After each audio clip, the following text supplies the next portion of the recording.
the show where your First and Second Amendment rights intersect, with host Brandy Vega.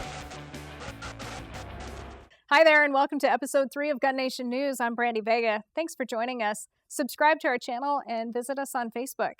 Let's get started. U.S. senators pledged to oppose the UN Arms Trade Treaty Agreement that Secretary of State John Kerry recently signed. 50 senators and 180 members of the U.S. House of Representatives pledged to oppose ATT ratification in a bipartisan letter addressed to President Obama. Chicago Mayor Rahm Emanuel is vowing to use his political capital to get lawmakers to pass tougher firearm laws, but he's not getting a real warm reception. Representative Brandon Phelps says Chicago does not have a gun problem, they have a gang problem and a people problem. Meanwhile, Emanuel says he'll do whatever necessary to get the legislation passed. The plan is estimated to cost $131 million annually. It's a no-go in Maryland. The Supreme Court won't review a decision upholding a Maryland gun law that requires residents to, quote, demonstrate a good and substantial reason to get a permit to carry a handgun outside of their own home or business. Maryland is one of 6 so-called may-issue states where residents must demonstrate a reason to get a permit to carry a gun in public. The other states included in that are California, New Jersey, New York, Massachusetts, and Hawaii. In Iowa, the debate is brewing over gun permits for the blind. Currently, being legally blind is not a problem for Iowa residents who want to carry their handguns around in public. The Iowa State Sheriffs and Deputies Association says public safety is at risk and the law should be changed. They said, if you can't see, why should you be arming someone to shoot out in the public?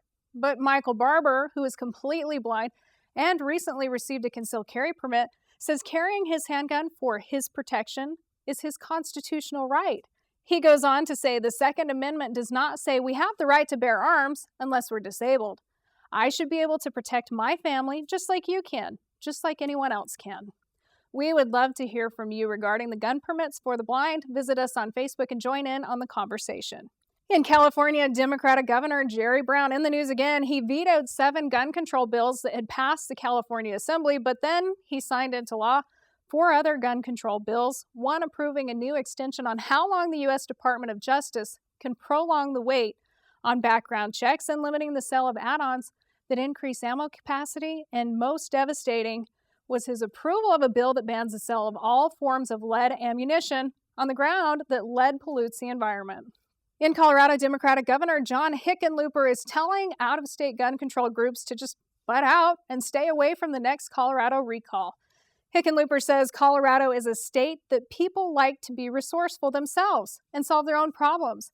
They don't really like outside organizations meddling in their affairs.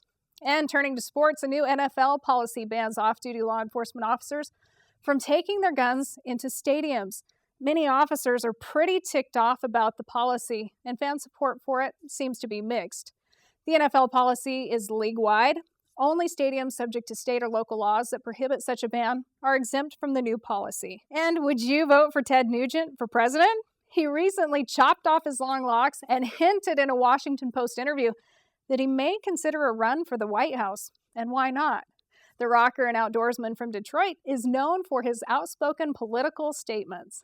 Thanks again for watching. We'll see you here next time. If you want to contact us, email info@gunnationnews.com.